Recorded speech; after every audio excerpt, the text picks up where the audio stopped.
The Neon Whisper. It began as a subtle curiosity.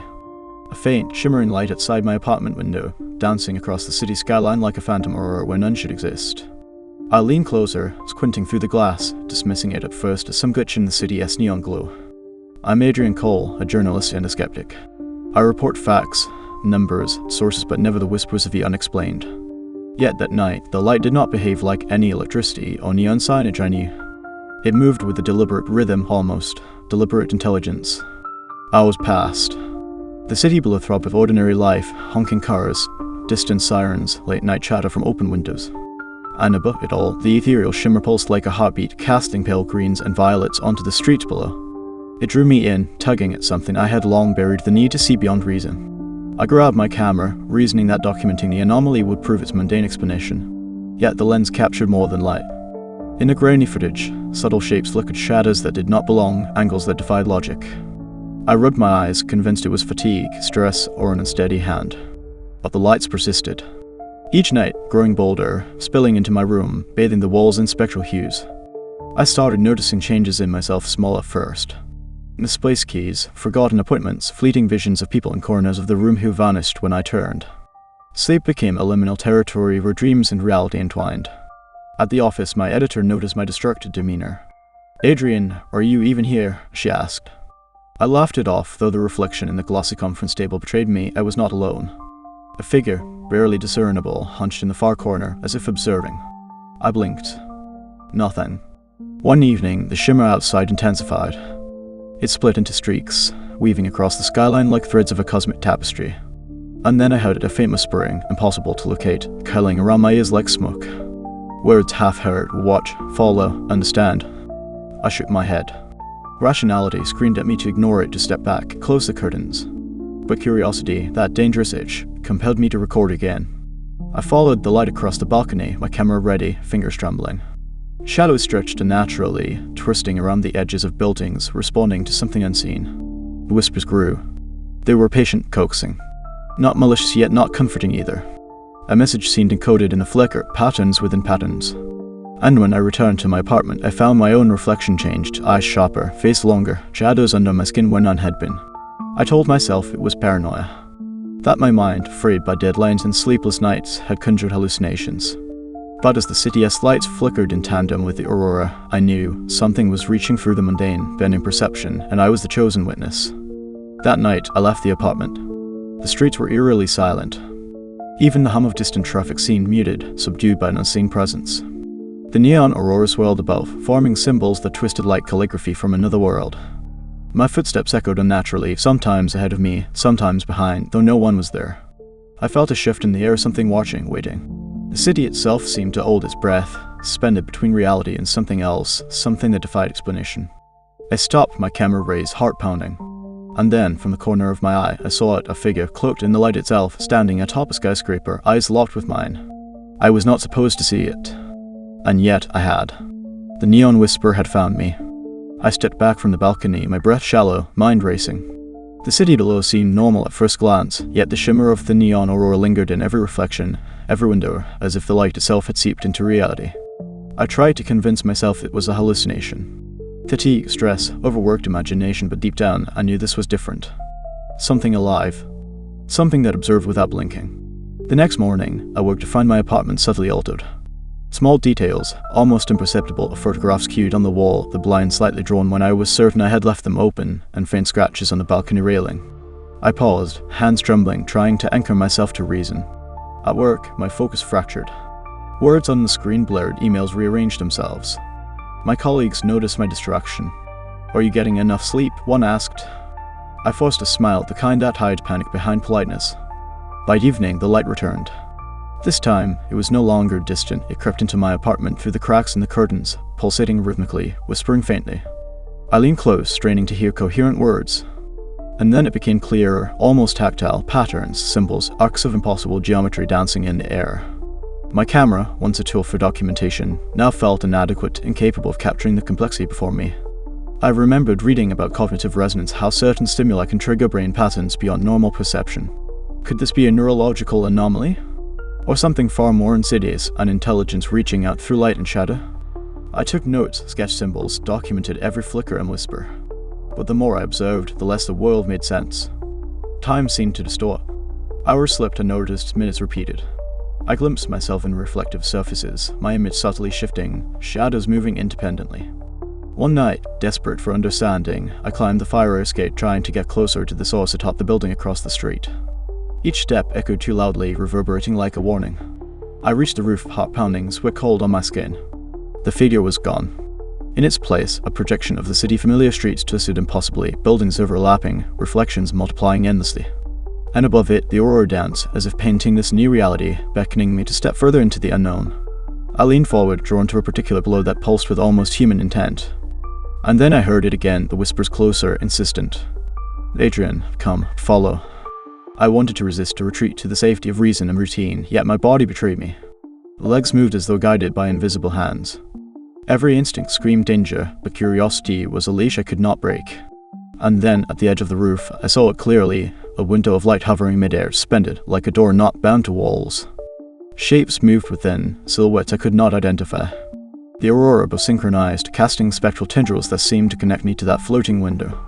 I reached out, fingers brushing the shimmer. A shock coursed through me, not painful, but intrusive like a memory that was not mine, scenes of places and times I had never known. My heart raced, mind bending under impossible impressions. And then it spoke, clearly this time. "You see the pattern now, Adrian, but can you endure what follows?" Before I could answer, the window pulsed violently, the aurora was snapping with unnatural intensity.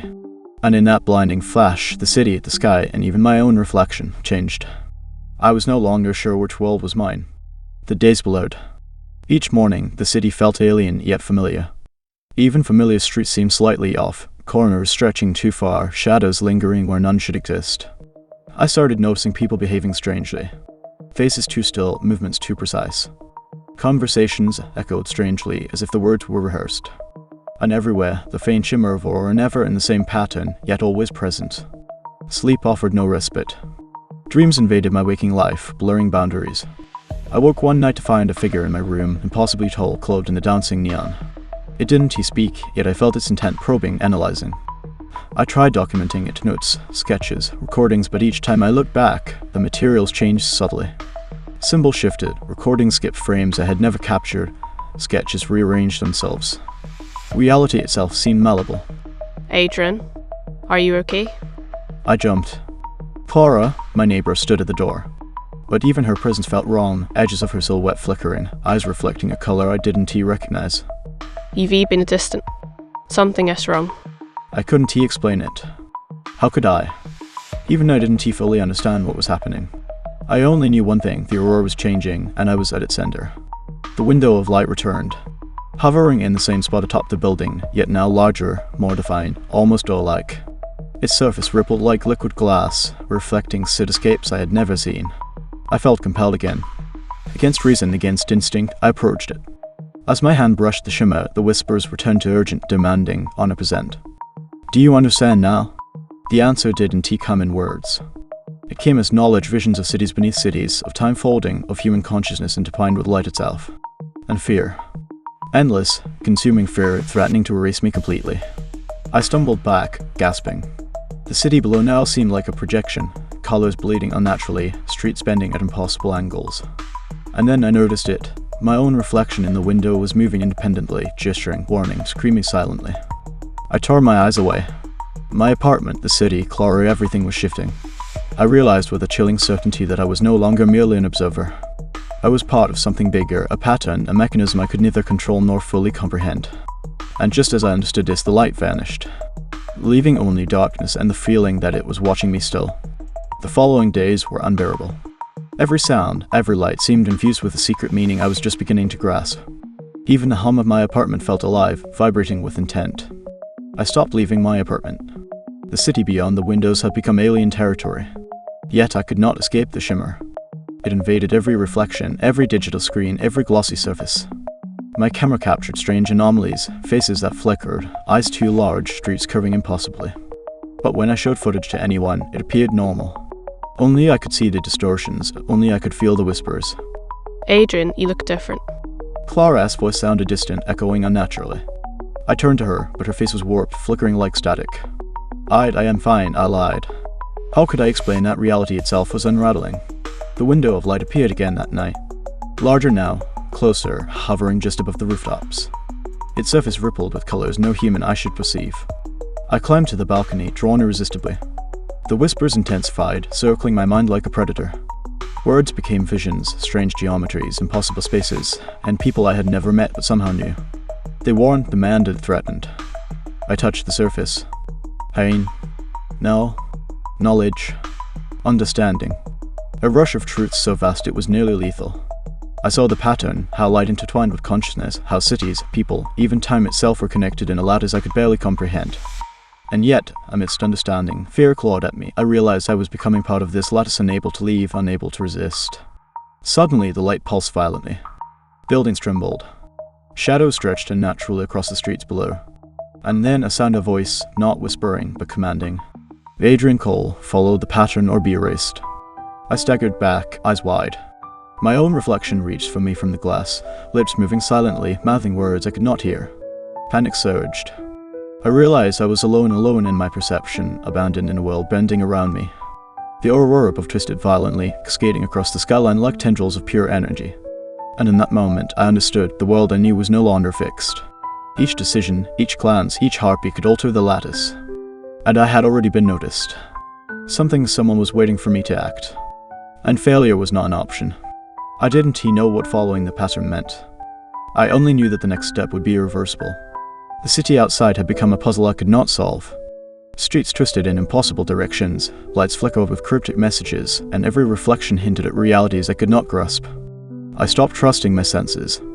The taste of water felt metallic, the air carried faint whispers, and shadows lingered where they had no right to be. Even Clara's voice seemed layered, as if multiple versions of her spoke at once. I tried to map the pattern. Graphs, symbols, photographs, nothing contained the anomaly. Each attempt revealed more layers, more questions, more fear. The aurora above pulsed in tandem with my heartbeat, almost alive, almost sentient. Sleep became optional. Reality itself intruded, making rest impossible. I caught glimpses of figures in corners of rooms, twisted and wrong. Sometimes I thought I heard my name being called, yet when I turned, nothing was there. Adrian, you need help. I turned. My colleague, Thomas, appeared in my apartment. But even he was altered, his eyes glowed faintly, and his movements were too precise, too deliberate. I whispered. You don't understand. Then let me show you. Follow me. I followed him to the rooftop. Above us, the aurora twisted, a living organism of light, forming a doorway of shimmering energy. I felt drawn toward it, pulled by something beyond comprehension.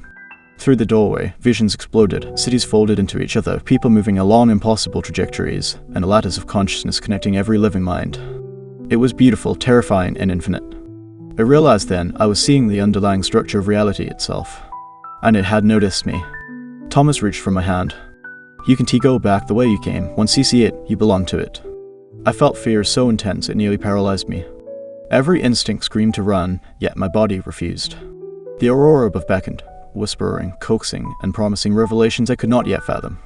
And then I understood the lattice was not neutral. It was alive. Judging. Testing. Waiting for me to make a choice. One wrong move, and I would cease to exist as I knew myself. I had seen too much to ignore it. And yet, stepping forward could destroy everything I thought I knew. Thomas nodded, silently acknowledging the gravity of the moment. The aurora pulsed again, brighter, almost unbearably so. And then it shifted, forming a figure within the lighter presence both familiar and alien. It was waiting for me. And I knew, with a certainty I could not deny, that the next step would change everything. I hesitated at the edge of the shimmering doorway. The air vibrated, as if charged with unseen energy. Every instinct screamed to retreat, but curiosity, that dangerous pulse, pushed me forward. Thomas's hand lingered near mine, a silent reminder that I wasn't he alone, but even he felt distant, almost a part of the lattice now, his eyes reflecting the aurora's strange geometry. I stepped through. The moment my foot crossed the threshold, the world shifted. Gravity felt unstable. Colors defied their usual spectra. Buildings stretched and folded, streets running into impossible angles, and whispers filled every corner of my perception. I felt memories that were mine, snippets of lives I'd never lived, lovers, betrayals, victories, and defeats. The lattice was feeding information directly into my mind, testing my ability to perceive, to adapt, to survive. And then I saw it, a reflection of myself, not in a mirror, but suspended in the void, gesturing frantically as if warning me. Adrian, be careful. Clara's voice cut through the whispers. I turned, but she was distorted, her figure fragmenting and merging with the aurora. "I am here," I whispered back, though I didn't know if she truly was or if the lattice had conjured her. The whispers intensified, forming patterns now coherent, almost sentences. See, learn, join, resist. Each command felt like a push, a shove, and a pull simultaneously. I moved cautiously, documenting everything. The lattice responded. Paths formed, folding space around me, corridors of light and shadow I could walk yet never touch. I realized that each step I took altered not just my path, but the structure itself. Thomas pointed toward a distant glow, a focal point where the aurora condensed into a towering spire of light. "That's where we need to go," he said, voice trembling, though steady. "Everything converges there." I felt fear clawing at me, but also an inexplicable sense of inevitability. The lattice wanted me to reach that point, and I feared what I might become when I did. As we moved, the aurora pulsed violently, casting shadows that weren't ours, stretching across the void and pressing in, whispering, judging, proving. Every step felt like both progress and descent. Then I saw a figure at the spire, a space taller than any human, composed entirely of aurora light, its eyes like burning voids. And it looked directly at me. I froze. The lattice held its breath. My mind raced, trying to anticipate, to resist, to survive. And in that heartbeat, I realized there was no going back. Whatever awaited me at the spire would decide who I was, or who I would become. The figure radiated light so intense it almost blinded me. Every step toward it felt like stepping deeper into my own mind, as though the lattice itself were probing for weaknesses, fears, and secrets. Thomas stayed close, but I sensed he was part of the pattern now, tethered to the spire's will. His movements, precise and deliberate, mirrored the lattice's rhythm. I wondered if he even realized he was no longer fully himself. I raised my camera, trying to document the impossibility before me, but the screen showed only static, shadows folding in on themselves. Notes jotted moments ago now scrolled themselves anew, symbols I didn't understand, shapes that twisted with each glance. "You are ready," the figure spoke, voice resonating in my skull rather than through the air. "Or perhaps you are already too late." I felt panic rise. My heartbeat echoed in my ears, matching the pulses of aurora that coiled around us like living tendrils. The lattice seemed to hum, responding to my fear, amplifying it, twisting it into clarity and confusion all at once. The spiral itself shifted. Light became solid, forming pathways I could step on, though they flickered, threatening to vanish if I hesitated. My legs moved of their own accord, compelled by forces beyond comprehension. Thomas whispered, almost a shadow of his former voice, "Whatever you do, don't look back, the lattice watches every hesitation." I obeyed. My gaze fixed on the spire's apex, where the figure waited. Each step forced a confrontation with visions of my past, decisions I regretted, failures I tried to bury. Yet the lattice reshaped them, blending them into possibilities, warnings, and invitations. And then I reached the base of the figure. Its light enveloped me, warm yet searing, comforting yet terrifying. I felt my identity dissolve, boundaries of self-dissolving, merging with the lattice, with the aurora, with all the cities and lives I'd glimpsed. "Adrian Cole," it intoned, "you have seen the pattern, now choose." A sudden clarity struck me. The lattice was alive, conscious, judging. It offered knowledge beyond comprehension, but the cost was steep, my individuality, my sanity, my reality. I realized that stepping back might mean oblivion, stepping forward might mean transcendence or worse. My mind raced, caught between fear and desire, between resistance and surrender. And in that instant, the aurora pulsed violently, the whispers merging into a deafening command, a sigh. I froze, understanding that whatever I did next would echo through the lattice, through every city, every mind, every possibility. The choice was mine and mine alone. I took a breath. The lattice waited, pulsating, alive, as if sensing my hesitation.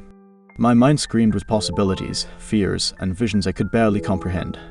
Then, without fully understanding why, I stepped forward. The light embraced me, and the city dissolved.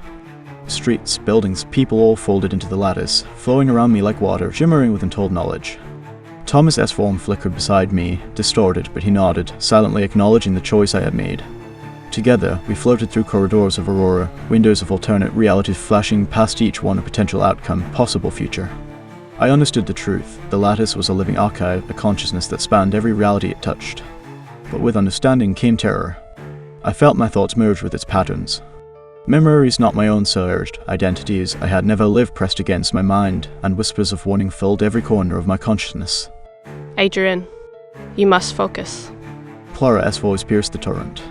Or was it another fragment of the lattice trying to test me? I couldn't tell.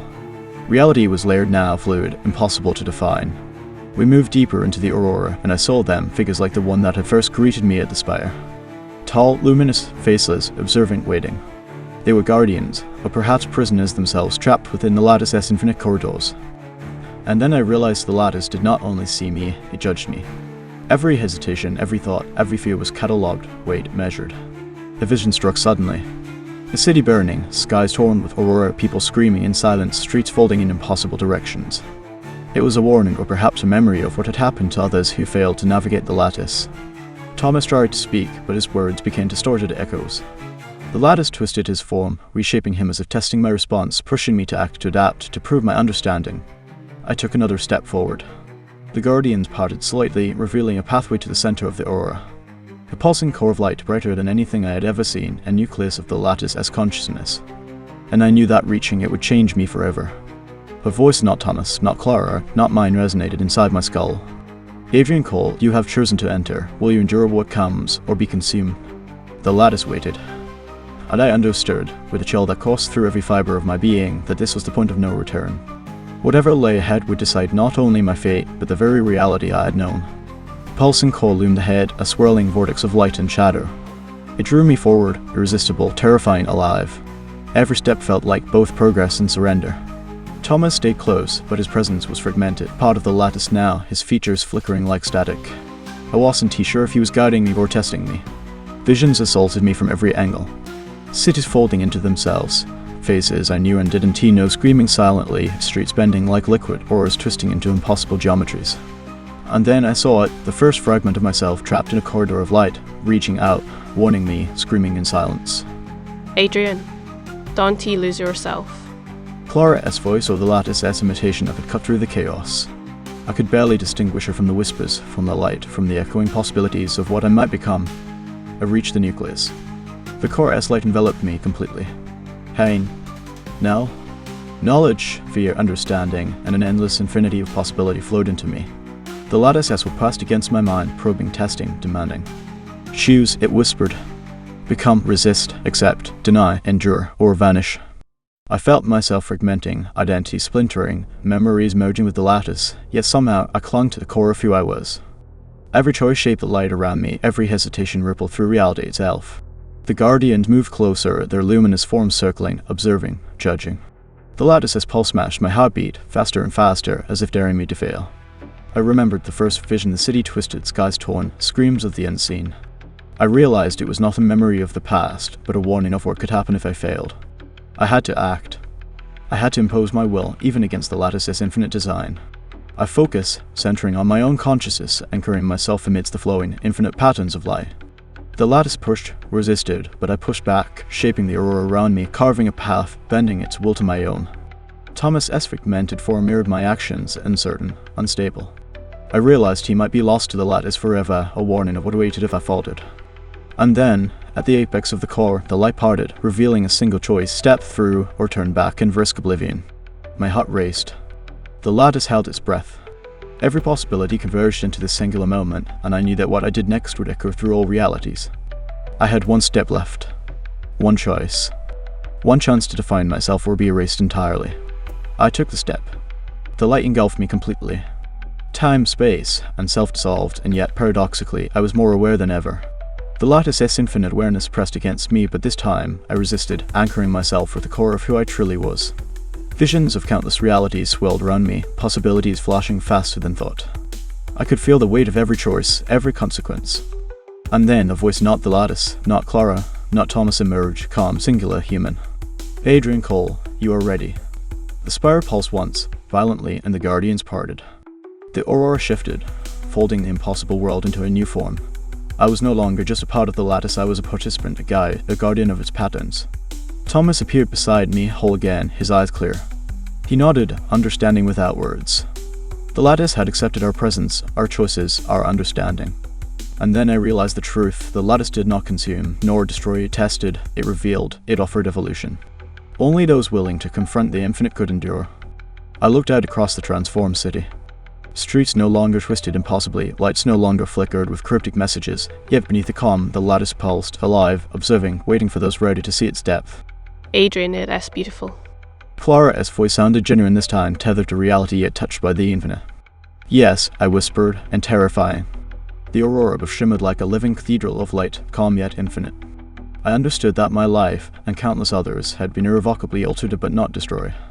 The lattice had shown me the fragility and resilience of consciousness, the infinite interplay of choice and consequence. And I knew that though I had survived, the world would never be the same, and neither would I. I turned to Thomas and Clara, aware that our journey was only beginning. The lattice waited, patient, eternal, but now I had a choice to explore, to guide, to understand or to retreat, knowing I would always carry its mark. And in that mark, in that knowledge, I felt a strange peace, a terrifying, exhilarating, infinite peace. The aurora pulsed one final time as I stepped forward, ready to embrace the unknown.